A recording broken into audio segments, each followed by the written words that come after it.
Hello everyone, good morning. स्वागत है आप सभी का ऑनलाइन स्टडी में। तो आज हम इस वीडियो में बात करेंगे बिहार की जनगणना 2011 और ये हम लोग लास्ट टाइम बात कर रहे हैं 2011 के बारे में, क्योंकि इसके बाद आपको 2021 ही पढ़ना पड़ेगा क्योंकि जनगणना स्टार्ट हो चुकी है। ठीक है, तो फ्रेंड्स आज इस वीडियो में हम लोग जनगणना से रिलेटेड जो भी इंपॉर्टेंट क्वेश्चन है जो एग्जाम्स में पूछे जाते हैं, चांसेस हैं आने की, वो सभी के बारे में डिस्कस करने वाले हैं। तो ये वीडियो काफ़ी इंटरेस्टिंग रहने वाली है। और अगर आपने इससे पहले के बाकी के वीडियोस को नहीं देखा है जो 68 के लिए इंपॉर्टेंट रहने वाला है, तो आप प्लेलिस्ट चेक कर सकते हैं। वहाँ पे मैंने 68 बीपीएससी सीरीज करके एक प्लेलिस्ट बना रखा है और वहाँ पे सारी वीडियोस को मैं इंक्लूड कर रहा हूँ। तो चलिए इस वीडियो को शुरू करते हैं। बस आपसे छोटा सा रिक्वेस्ट रहेगा कि इस वीडियो को अधिक से अधिक फ्रेंड के साथ शेयर करिए, लाइक करिए, और चैनल पर पहली बार है तो यार सब्सक्राइब करके नोटिफिकेशन बेल आइकन को ऑल पे सेट कर लो ताकि आने वाली वीडियो की नोटिफिकेशन आपको मिलती रहे। तो चलिए शुरू करते हैं। बिहार की जनगणना 2011। सबसे पहले पॉइंट्स में क्लियर कर दूं, यहाँ पे जो मैं आपको बता रहा हूँ ये हमारे नोट्स में आपको मिल जाएगा। जो लोग पेड कोर्स को ज्वाइन कर रखे हैं वहाँ पे आप जाकर के डाउनलोड कर लीजिएगा, प्रिंट आउट कराना है तो करा सकते हैं। बाकी जो लोग नहीं जुड़े हुए हैं उस वीडियो को देखिए, और जो लोग जुड़े हुए हैं वो भी देखिए ताकि रिविजन आपका हो जाए। देखिए, अगर हम बात करें कि क्रमबद्ध जनगणना की शुरुआत बिहार में कब से हुई, तो 1881 से हुई। जैसे भारत की जनगणना 1881 से नियमित रूप से चली आ रही है, 1872 में पहली जनगणना और उसके बाद 1881 से नियमित रूप से, तो बिहार का भी आपका वही कंडीशन है, राइट। 2011 के अंतिम आंकड़ों के अनुसार कुल जनसंख्या की अगर हम बात करें कि बिहार की कुल जनसंख्या कितनी है, 10,40,99,452 ये आपका बिहार की जनसंख्या है। ठीक है, अगर हम इसको लगभग में याद करना चाहें, हो सकता है पेपर में ऐसे ना दे करके ऐसे भी देता है, 10,41,00,000 लगभग में काम चल जाएगा, 10,41,00,000। ठीक है, अब यहां से एक चीज समझना ये है कि टोटल भारत की जनसंख्या का ये कितना प्रतिशत है। टोटल भारत की जनसंख्या का लगभग 8.6% होता है। 8.6% होता है बिहार की जनसंख्या। ठीक है, जिसमें अगर हम बात करें कि ये राज्यों के क्रम में जनसंख्या के अकॉर्डिंग कितने स्थान पर है, तो बिहार जो आता है वो थर्ड रैंक पे आता है। थर्ड रैंक पे आता है। फर्स्ट रैंक जो है आपका उत्तर प्रदेश का है और सेकंड रैंक महाराष्ट्र का है। ठीक है, सेकंड रैंक महाराष्ट्र का है। तो ये दो पॉइंट्स भी इंपॉर्टेंट रहेगा, ध्यान रखिएगा, क्रम से सजाने के लिए दे सकते हैं। ठीक है, तो यहां तक आपको कोई समस्या नहीं होगी। और यहां पे दो पॉइंट्स और याद रखना है। जैसे अगर हम जनसंख्या की बात कर रहे हैं तो ग्रामीण जनसंख्या और शहरी जनसंख्या का प्रतिशत सिर्फ याद रखिए, ये उतना इंपॉर्टेंट नहीं है, कभी नहीं पूछा गया, ना ही पूछा जाएगा।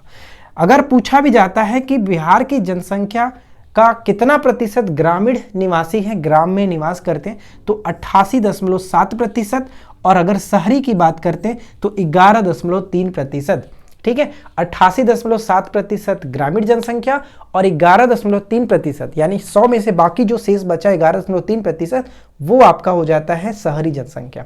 ठीक है फ्रेंड्स, टोटल जनसंख्या यानी कि जितने भी बिहार की जनसंख्या वो भारत की जनसंख्या का कितना प्रतिशत है, 8.6%। ये चीज याद रखना। चलिए इसके बाद हम यहाँ पे आते हैं। ये पूछा जा सकता है कि सबसे अधिक जनसंख्या वाला जिला कौन सा है। तो सबसे अधिक जनसंख्या या देखिए, एच का मतलब हाईएस्ट और एल का मतलब लोएस्ट, सर्वाधिक और न्यूनतम, ये हम बात कर रहे हैं। ठीक है ना, तो सबसे ज्यादा जनसंख्या वाला जिला पटना और सबसे कम जनसंख्या वाला जो जिला है वो शेखपुरा हो जाता है, शेखपुरा। अगर यही कंडीशन नगरीय जनसंख्या के बारे में पूछा जाए तो नगरीय जनसंख्या में भी पटना आपका टॉप पर रहेगा, यानी जो सर्वाधिक जनसंख्या पटना का।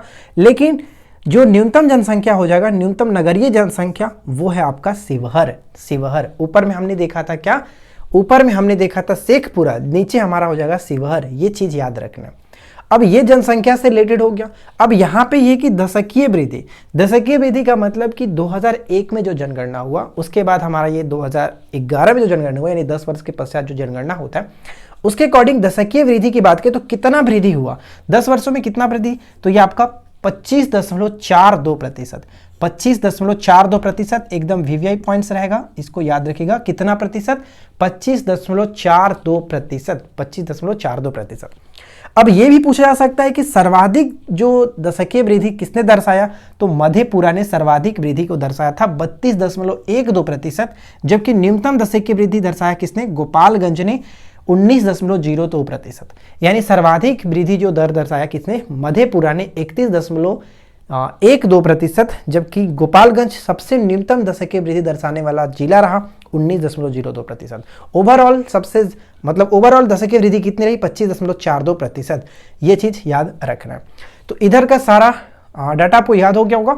अब यहाँ पे जो स्टार्ट है, अब यही सबसे मेन पॉइंट है इस वीडियो का, तो ध्यान से वीडियो को देखिएगा और सभी चीज़ों को ध्यान से समझिएगा। सबसे पहला पॉइंट घनत्व। घनत्व सबसे पहला पॉइंट ये आता है कि घनत्व है क्या। घनत्व का मतलब होता है कि प्रति 1000 किलोमीटर में कितने व्यक्ति रह रहे हैं, यानी प्रति 1000 किलोमीटर में कितने व्यक्ति रह रहे हैं। और ये एक चीज मैं आपको बता दूं कि बिहार का जो जनसंख्या घनत्व है वो सभी स्टेटों में टॉप पर है, यानी कि 1106 व्यक्ति प्रति वर्ग किलोमीटर। इसका मतलब ये हुआ कि 1 किलोमीटर के अंदर में 1106 व्यक्ति रहते हैं। और टोटल ये पूरे भारत की बात करें तो भारत में सबसे ज्यादा जनसंख्या घनत्व वाला राज्य है आपका बिहार। अब अगर हम बात करें कि सेकेंड रैंक पे कौन सा स्टेट आता है, सेकेंड रैंक पे आपका वेस्ट बंगाल आएगा, यानी पश्चिम बंगाल 228 के साथ 228 जनसंख्या घनत्व। और थर्ड रैंक पे आता है आपका केरल, थर्ड रैंक पे केरल जो कि 860 व्यक्ति प्रति वर्ग किलोमीटर। तो ये 2 पॉइंट्स इंपॉर्टेंट और जोड़ लीजिएगा इसके अंतर्गत, ठीक है।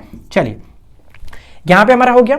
अब ये बात आती है कि घनत्व तो बिहार का हो गया 1106, लेकिन अब अगर हम जिले के अंतर्गत बात करें कि सर्वाधिक और न्यूनतम कौन सा हुआ, तो सर्वाधिक जो जनसंख्या घनत्व वाला जिला है वो है शिवहर। शिवहर कैसे मैंने याद कराया था आपको, 67 वाली वीडियो अगर आपने देखी होगी जिसमें हमने बिहार स्पेशल चलाया था, तो वहां पे मैंने आपको याद कराने के लिए छोटा सा तरीका बताया था कि शिवहर यानी कि शिव का अगर मेला लगता है तो वहां पे भीड़ ज्यादा होगा डेफिनेटली। तो ये आपका क्लियर रहेगा कि शिवहर जो है, शिव से याद रखिए, शिवहर जो है वहां पे जनसंख्या घनत्व ज्यादा है। कितना है? 1880। इसके बाद सबसे न्यूनतम कहां पे है? सबसे न्यूनतम हो जाता है कैमूर के अंतर्गत। सबसे न्यूनतम जनसंख्या घनत्व है 488 व्यक्ति प्रति वर्ग किलोमीटर, ठीक है। लिंगानुपात की बात करते हैं तो देखिए लिंगानुपात क्या होता है। लिंगानुपात मतलब होता है कि प्रति 1000 पुरुषों पर महिलाओं की संख्या कितनी है। तो यहां से हम लोग निकालते हैं लिंगानुपात, और बिहार का जो लिंगानुपात है 918 का मतलब ये हुआ कि प्रति 1000 पुरुषों पर 918 महिलाएं हैं, ये होता है लिंगानुपात। तो लिंगानुपात में, और ये तो बिहार का लिंगानुपात है। अगर हम बात करें भारत का लिंगानुपात कितना है, तो भारत का लिंगानुपात आपका हो जाता है 943, जो कि 2011 की जनगणना के अनुसार 943 है। 2001 के पूछा जाए तो 933 था, 10 वृद्धि हुआ है। तो ये चीज याद रखना है, ठीक है। अब यहाँ पे हमारा ये आता है कि लिंगानुपात में सबसे ज्यादा लिंगानुपात किसका है? सबसे ज्यादा लिंगानुपात वाला जिला कौन सा है? गोपालगंज। और सबसे कम मुंगेर। ये क्वेश्चन आपका 8 मई को जो 67वीं पेपर हुआ था उसमें क्वेश्चंस पूछा गया था, बाद में कैंसिल हो गया, तो ये आपका प्रश्न पूछा गया था। सबसे अधिक सबसे अधिक लिंगानुपात वाला जिला कौन सा है? गोपालगंज। और सबसे कम कौन सा होगा? सबसे कम मुंगेर के अंतर्गत 876। ये उतना इंपॉर्टेंट नहीं है, ध्यान रखिएगा कि जैसे कि 1021, 876, 488, 1880 ये कभी पूछा नहीं जाता। बेसिकली मैं आपको बता दे रहा हूँ, हो सके अगर बाई चांस पूछ लिया तो आप मुझे नहीं कहो कि आपने पढ़ाया नहीं था, बताया नहीं था। मैंने यहाँ पे लिख देता हूँ, अगर आपको याद करना तो याद कर सकते हैं। अब आता है शिशु लिंगानुपात। शिशु लिंगानुपात के अंतर्गत हम लोग 0 से लेकर के 6 वर्ष तक के बच्चों को इसमें शामिल किया जाता है, शिशु लिंगानुपात। और ये जो है बिहार का कितना है? 935 है। 935 है, यहाँ पे मैंने नहीं इंक्लूड किया, नहीं लिखा था। तो 935 है बिहार का शिशु लिंगानुपात, जिसमें सबसे टॉप पर कौन सा? तो सबसे टॉप पे किशनगंज आता है, सबसे टॉप पे किशनगंज। और सबसे कम जो शिशु लिंगानुपात वाला न्यूनतम कौन सा है? वैशाली। तो यहाँ से 2 पॉइंट्स आपका कवर हो गया। जैसे लिंगानुपात पूछा जाए तो 918। सबसे ज्यादा लिंगानुपात वाला जिला कौन सा है? गोपालगंज। सबसे कम कौन सा होगा? सबसे कम हो गया हमारा मुंगेर के अंतर्गत देखेंगे। शिशु लिंगानुपात की बात करते हैं तो 935। और सबसे अधिक लिंगानुपात वाला यानी शिशु लिंगानुपात वाला जिला कौन सा होगा? सबसे अधिक लिंगानुपात यानी कि शिशु लिंगानुपात किशनगंज, और सबसे कम शिशु लिंगानुपात वाला जिला वैशाली। तो शिशु कहा जाए तो किशनगंज और वैशाली, और अगर सिर्फ और सिर्फ लिंगानुपात तो गोपालगंज और मुंगेर, ठीक है। अब बात करते हैं साक्षरता। तो साक्षरता ध्यान रखिएगा, बिहार की साक्षरता है वो सभी ओवरऑल स्टेट में सबसे कम है। और यहाँ पे देखिए साक्षरता कितनी है बिहार की? तो 61.8% है, 61.8%। और यहाँ पे मेल कितना है और फीमेल, अगर हम बात करें पुरुष साक्षरता दर कितना है, तो पुरुष साक्षरता दर 71.2% और महिला साक्षरता यानी फीमेल साक्षरता दर 51.5%। यहाँ पे ध्यान दीजिएगा कि ओवरऑल बिहार की जो साक्षरता दर है वो 61.8% है, जबकि पुरुष साक्षरता दर 71.2% है, महिला साक्षरता दर 51.5% है, ठीक है। अब यहां से ये प्रश्न पूछा जाएगा कि सर्वाधिक साक्षरता वाला जिला कौन सा है, तो सर्वाधिक साक्षरता वाला जिला मेरा खुद का जिला यानी कि रोहतास। ठीक है, रोहतास 73.37%। ओवरऑल सभी बिहार के सभी जिलों में रोहतास की साक्षरता दर सबसे ज़्यादा है 73.37%। और न्यूनतम साक्षरता दर वाला जो जिला है वो है पूर्णिया। पूर्णिया 51.08%, 51.08%। ये चीज़ याद रखिएगा। ठीक है फ्रेंड्स, अब यहाँ से आपका दो प्रश्न और पूछा जाएगा कि सर्वाधिक पुरुष साक्षरता दर वाला जिला कौन सा है। सर्वाधिक पुरुष साक्षरता दर वाला यानी कि पुरुष या फिर महिला दोनों में रोहतास टॉप पे है, पुरुष और महिला दोनों साक्षरता में रोहतास टॉप पे है। लेकिन अगर पुरुष साक्षरता सबसे न्यूनतम पुरुष साक्षरता अगर पूछा जाए, सबसे न्यूनतम पुरुष साक्षरता वाला जिला पूछा जाए, तब वहां पे हम लोग पूर्णिया को टिक करेंगे। और सबसे कम यानी कि न्यूनतम साक्षरता वाला महिला की बात करते हैं, महिला की यानी कि सबसे न्यूनतम महिला साक्षरता वाला जिला कौन सा होगा, तो वहां पे सहरसा को टिक करना होगा। सहरसा, ये चीज याद रखिएगा। अब यहाँ पे क्या है, एससी यानी कि अनुसूचित जाति। अनुसूचित जाति को हम लोग शेड्यूल कास्ट के अंतर्गत रखते हैं। एससी जो है, पहला प्रश्न ये बनेगा कि बिहार की जितनी भी जनसंख्या है, यहाँ पे आप जो देख रहे हैं 10,40,99,452, इसमें से कितनी जनसंख्या जो है यानी कि कुल जनसंख्या का कितना प्रतिशत अनुसूचित जाति है, तो 15.9%। 15.9%, हमेशा प्रतिशत ही पूछा जाएगा, 15.9%। और सर्वाधिक अनुसूचित जाति वाला जिला कौन सा होगा, तो गया। सर्वाधिक अनुसूचित जिला कौन सा है, गया। और जबकि सबसे न्यूनतम अनुसूचित जाति वाला जिला कौन सा है, तो किशनगंज। ये ध्यान रखेंगे। ये हो गया एससी। अब बात करते हैं अनुसूचित जनजाति यानी कि शेड्यूल का जो ट्राइब होते हैं, शेड्यूल ट्राइब जो होते हैं वो हम देखते हैं। तो कुल जनसंख्या का 1.3% है। कितना, कुल जनसंख्या का 1.3%। सर्वाधिक जो अनुसूचित जनजाति वाला जिला है वो है कटिहार। और न्यूनतम कौन सा है, तो न्यूनतम यहाँ पे हो जाएगा शिवहर। न्यूनतम शिवहर हमने यहाँ पर भी देखा था, न्यूनतम शिवहर जो है वो नगरीय जनसंख्या में भी शिवहर नीचे है, ये ध्यान रहेगा। लेकिन शिवहर का जो जनसंख्या घनत्व है वो सबसे ज्यादा है बिहार में, ध्यान रखिएगा। शिवहर की जनसंख्या घनत्व 1880 सबसे ज्यादा है। ठीक है फ्रेंड्स, तो उम्मीद करते हैं ये चीज आपको समझ में आ गया होगा।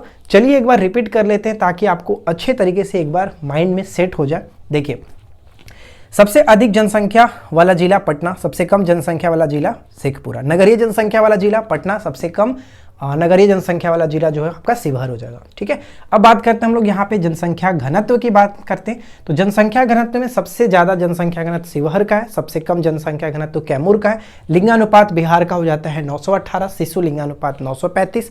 शिशु लिंगानुपात में 0 से लेकर के 6 वर्ष तक के बच्चों को रखा जाता है।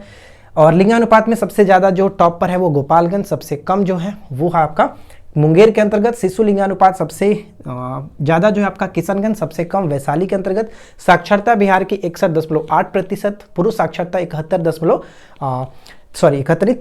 हाँ, पुरुष साक्षरता 71.2%, महिला साक्षरता 51.5%, ये ध्यान रखिएगा।